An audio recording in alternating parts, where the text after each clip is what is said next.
Assalamualaikum warahmatullahi wabarakatuh. Salam sejahtera untuk kita semua. Perkenalkan, nama saya Khalid Alifuddin. Dalam kesempatan kali ini, saya akan memberikan video pembelajaran pada kompetensi keahlian otomotif teknik kendaraan ringan tentang perbaikan tune-up engine konvensional pada unit mobil. Adapun tujuan video pembelajaran ini yaitu untuk memberikan informasi dan pengetahuan serta pendampingan praktik bagi para peserta didik di lembaga khusus dan pelatihan. Harapan saya, semoga video pembelajaran ini memberikan manfaat dan peningkatan kompetensi di bidang otomotif teknik kendaraan ringan. Untuk lebih jelasnya, saya akan langsung memperlihatkan pelaksanaan pekerjaan memperbaiki tune-up engine konvensional pada unit mobil sesuai dengan standar operasional prosedur unit mobil yang akan diperbaiki. Di antaranya, langkah-langkahnya adalah sebagai berikut. Ya, untuk ngecek tune-up engine konvensional, kita siapkan dua alat-alatnya. Yang pertama ada kompresor, terus yang kedua ada tachometer, ada filler gauge, ada air gun, hydrometer,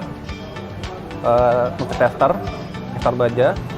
Ini untuk ngecek busi, dan ini ada CO tester untuk ngecek emisi gas buang.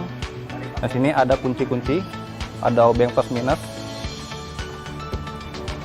Ini kunci ring,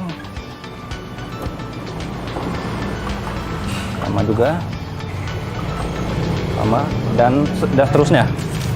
Di sini ada manual book, ada sikat kawat, ada amplas dan ampan, ada majun, dan ini ada radiator tester cup, dan ini ada kunci momen. Ya, untuk keselamatan kerja kita menggunakan sepatu safety, sarung tangan, power pad, dan masker. Ya, ini pemasangan fender cover dan grill cover. Nah, ini cara masangnya.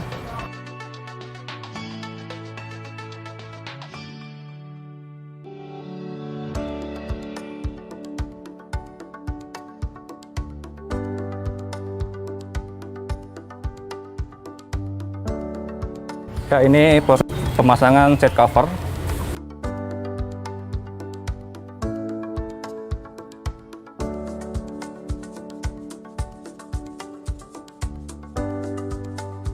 Nah, ini pemasangan steering cover.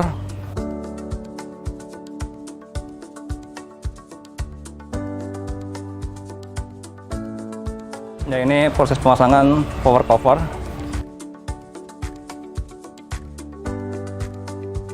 Ya, ini kita akan melakukan pembongkaran filter air.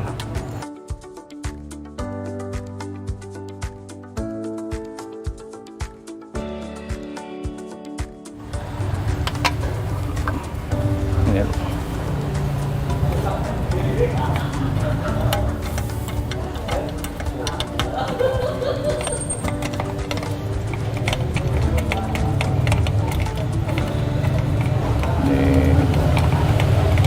Yuk, kita akan melakukan pembersihan saringan udara, di mana kita akan melakukan penyemprotan dari dalam keluar supaya udara yang dihasilkan oleh karburator bersih. Caranya kayak gini, sampai udara kotornya keluar semua, kotoran debu-debunya sampai tidak ada lagi. Kalau sudah tidak ada, baru kita pasang saringan udaranya. Ya, kita akan melakukan pembersihan rubah saringan udaranya. Bersihin, dilap dulu sampai bersih. Udah, kalau udah bersih sudah, baru dipasang saringan udaranya. Ini dipasang. Nah, dikencengin lagi.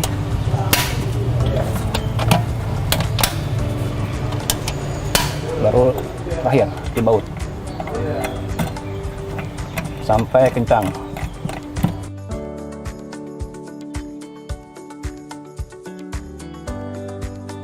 Oke, sudah. Selanjutnya kita akan mengecek saringan bahan bakar bensin. Kita kendorin dulu pertama. kendorin sampai kendor, jangan sampai copot ya, kendorin aja.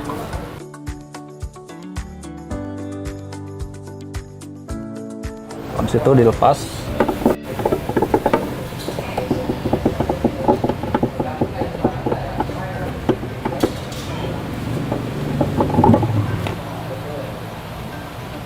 Udah. Ya, ini kita memeriksa saringan bahan bakar. Bisa dilihat di sini kondisinya agak masih bagus. Ini tandanya masih bisa digunain. Kalau misalkan dia jelek, dia di sini kotor. Kotor berarti tandanya harus dibersihin. Gitu. Cara untuk membersihkannya adalah kan sini ada tanda panah. Ini jalur keluarnya. Berarti untuk membersihkannya harus dari sini melalui air gun untuk membersihkannya sampai keluar dari sini. Gitu. Ya, ini proses membersihkan saringan udara.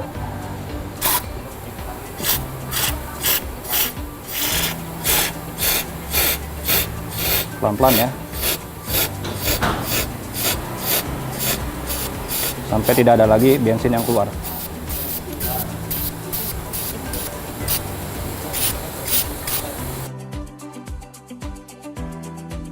Ini adalah proses pemasangan saringan bahan bakar. Pasang dulu selangnya. Semua selang dipasang. Pasang dulu, baru dikencangin.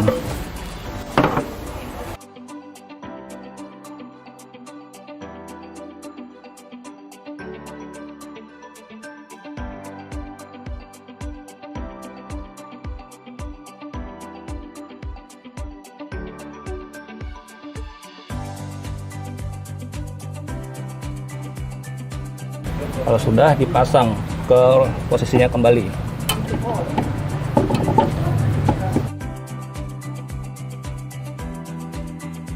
Ya, kita selanjutnya adalah memeriksa oli mesin. Pertama kita cek dulu kualitasnya. Kalau misalkan dari sini ke sini berarti tandanya masih full, berarti masih bagus. Terus kita cek kualitas oli mesin, masukin lagi. Kita cek pakai tangan ya. Saya copot dulu sarung tangannya. Saya pakai tangan. Kalau dia keset, berarti tandanya masih bagus. Kalau ini kan agak sedikit kotor, tandanya ada karbon di dalam oli. Kalau warna putih dia kecampur air, kalau warna merah itu kecampur bensin. Ngecek kebocoran oli. Yang pertama kita lihat cylinder headnya. Di sini di sealnya ada kebocoran tidak? Kalau ada oli di sampingnya, berarti itu tandanya ada kebocoran. Kebocoran sampai bawah sampai oil pan. Di sini juga ada kebocoran atau tidak. Kalau tidak ada, berarti kondisi dari cylinder head sampai pan-nya ini masih bagus. Ya, kita akan melakukan kuantitas air radiator. Bisa kita lihat di sini. Kan sini masih low, berarti masih kurang. Sampai kita isi sampai full. Nah, kita isi sampai volumenya full.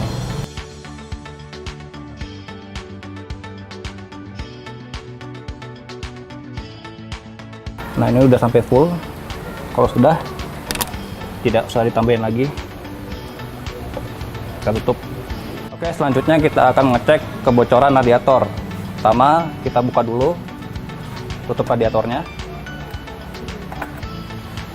Kita pasang namanya ini radiator tester untuk ngecek kebocoran yang ada di radiator.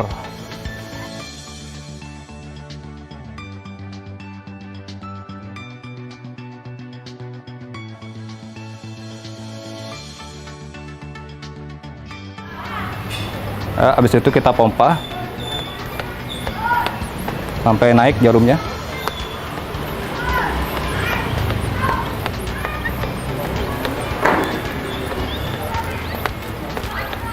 Sampai berat.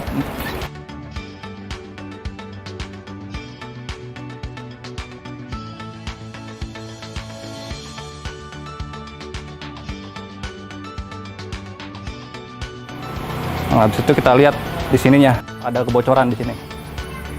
Nah, ini ada kebocoran, tandanya berarti klepnya kurang kenceng. Nah, kalau untuk mengatasinya adalah kita kencengin atau kita tambah chiller. Kita akan mengecek tutup radiator. Bisa kita lihat di sini kan ada ukurannya 0,9. Nah, kita cek apakah sampai segini, standarnya segini.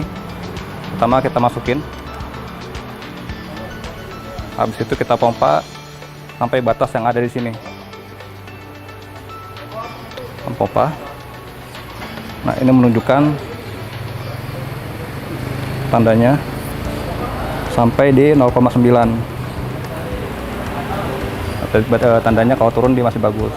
Ya, kita akan mengecek sirkulasi air radiator. Gimana caranya ketika mesinnya hidup? Tandanya adalah ketika dia mengalir, air yang ada di sini hangat. Itu tandanya air mengalir masih bagus. Dan kita akan mengecek tali kipas. Tali kipas ada yang ini, tali kipas radiator. Nah, kita cek kondisinya dari fisiknya, dan kita cek ketegangannya. Kalau ketegangannya masih bagus, tandanya masih bagus dia. Ya, kita akan melakukan pengukuran baterai. Yang kita lakukan adalah pengukuran berat jenis baterai. Yang pertama, kita buka dulu tutupnya. Kita cek pakai hidrometer.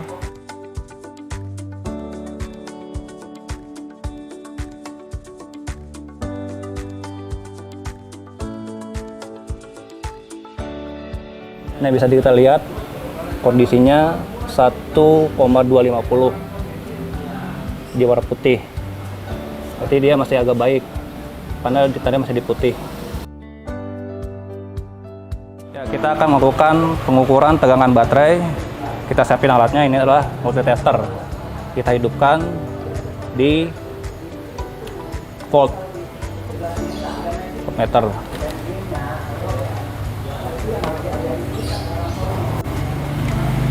Betul ya, ini plus minus. Nah, ini 12 volt, berarti tandanya masih bagus tegangannya. Ya, kita akan periksa jumlah elektrolit baterai. Kita cek di sini. Kan sini ada lower sama upper. Bisa kita lihat kondisinya masih di bawah garis upper, berarti jumlah elektrolitnya masih bagus. Kalau misalnya dia lewat ke atas, dia harus dikurangin. Kalau di bawah dari lower, berarti harus ditambahin. Kalau di sini kan bisa dilihat masih di sini, berarti masih bagus. Nah, kita lihat fullnya yang ini. Nah, kita lihat ini kondisinya masih bagus fullnya. Kita cek bodi baterainya. Kalau dia gelembung itu nggak bagus kondisinya. Kalau ini masih bagus, rata. Nah, kita cek tutup radiatornya juga, kondisinya masih bagus. Kita selanjutnya adalah mengukur busi. Kita cabut, kita pasang, kita copot.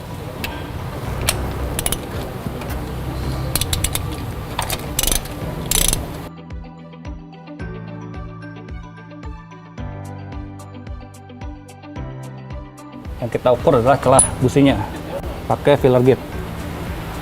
Kita ukur pakai 0,8.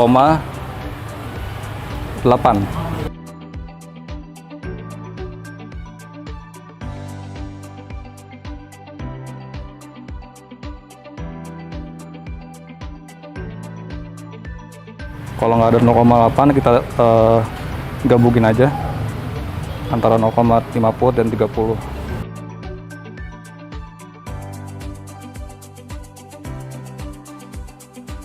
Nah, kita cek. Nah, ini berarti pas. Ini berarti masih standar. Ya, selanjutnya kita akan ukur kabel tegangan tinggi busi. Dicabut. Ukur dulu, kita ambil alatnya, multitester. Tandanya di sini, di home, karena hambatan.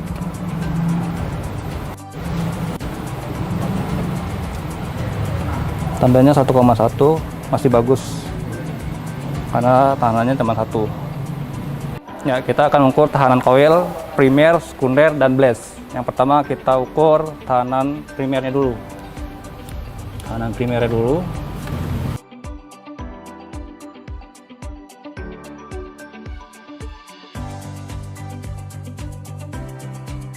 Nah, tuh angkanya. Cranknya dari 1,3 sampai 1,6. Kalau nah 6 ya. Kita cek sekunder. Nah, nih hasilnya. Blast.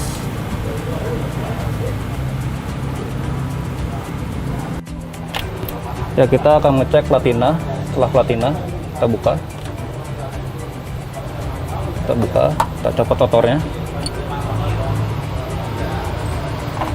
Nah, kita posisi nok ini ke sini. Caranya kita putar pulinya sampai nok ini sampai ini.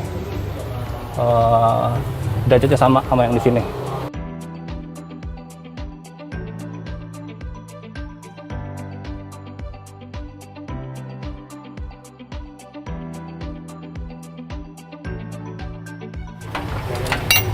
Nah, ini udah sampai tengah-tengah sini, baru kita setel platinanya pakai filler git. Nah, kita cek celahnya yang di sini nih, celahnya ya, di sini celahnya.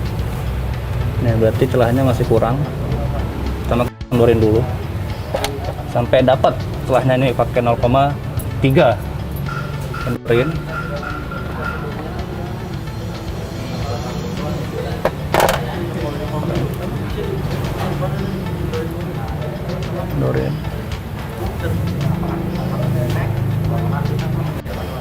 Ya, selanjutnya kita akan ngecek centrifugal advance. Caranya adalah kita putar searah putaran rotor. Kalau dia ngebalik berarti tandanya masih bagus. Dia ngebalik berarti masih bagus. Nah, kita cek lagi vacuum advance. Caranya kita sedot selang ini. Kalau misalkan kita sedot dia nggak main, berarti tandanya dia rusak.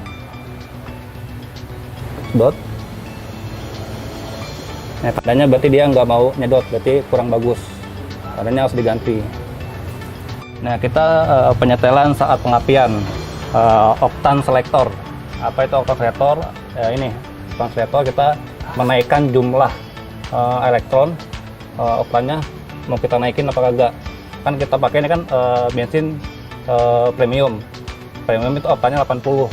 Kalau kita mau pakai bensin pertalite, kita naikin ke posisi A. Jadi kita putar satu arah, dan kita putar. Kalau kita nurunin ke R, baliknya.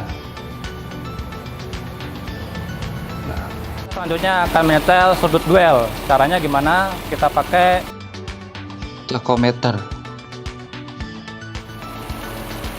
Kabel merah ini kita hubungkan ke koil yang negatif. Koil negatif. Nah, yang hitam ini ke massa. Kita masukin ke massa. Nah, sudut duelnya. Kan kita ini kan pakai 4 silinder. 4 silinder yang ini. Karena alatnya adalah 8 silinder, maka hasilnya di sini kan 15. Berarti 15 kali 2, kan namanya 4 silinder. 15 kali 2 adalah 30. Itu ada duelnya. Kalau ini masih standar sudut duelnya.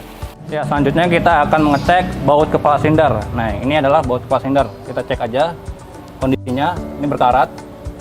Ini juga nggak apa-apa, tinggal disikat aja pakai sikat kawat. Ya, selanjutnya kita akan menyetel mekanisme katup. Pertama kita bongkarin dulu saringan udara, kita buka bautnya pakai tangan aja. Ini kuncinya kita buka.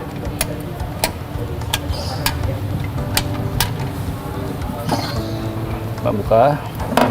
Bos ini kita kendorin. Kita pakai baut 12.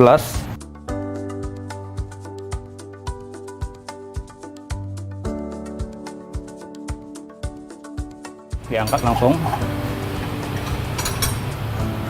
Nah, kita kendorin kepala silindernya pakai baut 12 T12, mohon maaf T12 ya.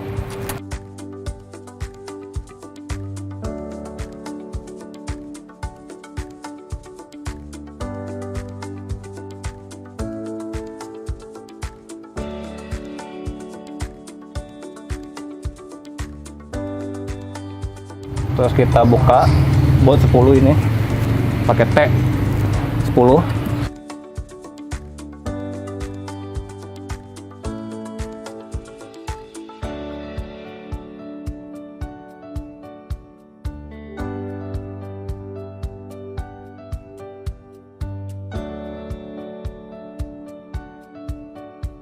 Baru kita buka. Kalau sini aja. Nah, baru kita topin ke top posisi 1. Kita buka dulu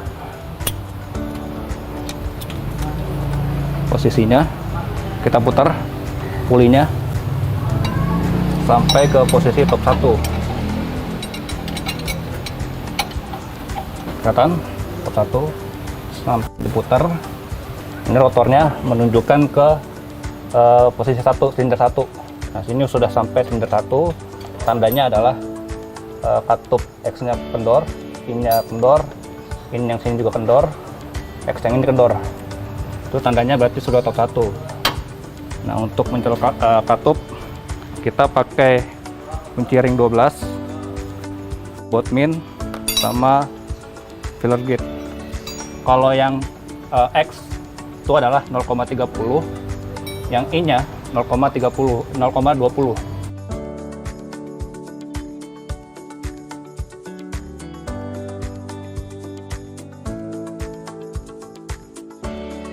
Kesapin 0,30 X-nya.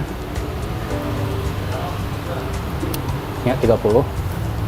Kendorin dulu.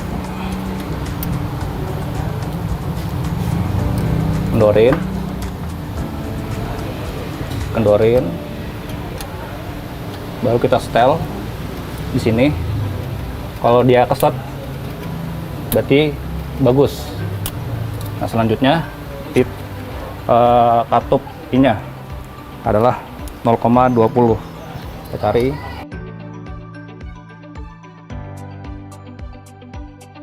Kita cari 0,20. Ini 0,20.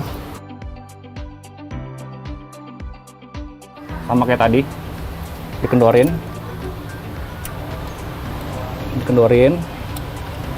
Baru di setel. Nah, ini kendor ini keset berarti masih bagus. Nah, itu adalah cara nyetel mekanisme katup. Ya, selanjutnya kita akan mengukur kadar emisi gas buang yang ada di unit mobil ini. Caranya kita pakai CO tester. Nah, ini alatnya CO tester, kita nyalain dulu, kita cek, tungguin sampai kita menyetel mesinnya sampai hidup dulu, baru kita masukin ininya ke dalam knalpot. Nah, ini kan mesinnya sudah keadaan hidup. Nah, kita masukin ininya ke dalam knalpot sampai sini, baru kita ke sana untuk kita nyalain. Nah, kan ini kan masih ada waktunya nih. Tunggu sampai 0 baru kita mulai. Tungguin.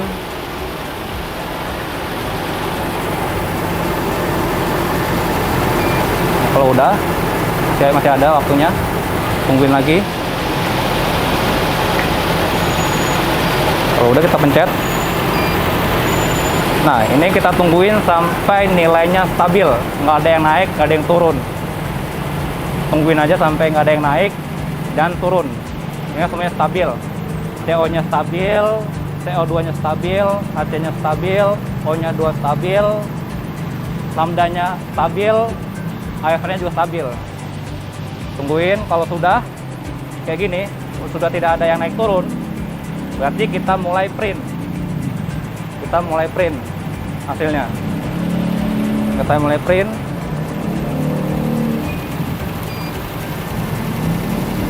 Lagi. Nah, kalau ini kan kalau gini tandanya adalah kita buat masukin plat nomor. Kalau kita kan nggak usah, langsung aja print. Nah, hasilnya keluar.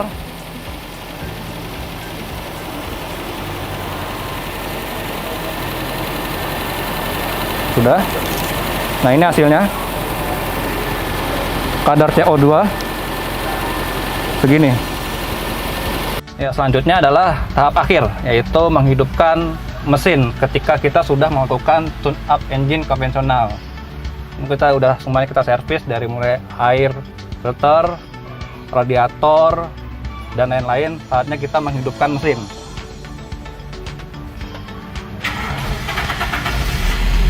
Nah, kalau mesin sudah hidup, tandanya kita kan sudah melakukan perbaikan. Kalau tidak ada kerusakan, berarti tandanya sudah normal kembali kondisi mobil. Demikian video pembicaraan tentang perbaikan sistem tune-up engine konvensional pada kendaraan roda 4. Saya sampaikan, semoga memberikan manfaat bagi para peserta didik, kursus, dan pelatihan dalam rangka meningkatkan kompetensinya. Sampai jumpa lagi di video pembelajaran otomotif teknik kendaraan ringan berikutnya. Tetap semangat, jaga kesehatan, dan salam kompeten. Wassalamualaikum warahmatullahi wabarakatuh. Sampai jumpa lagi.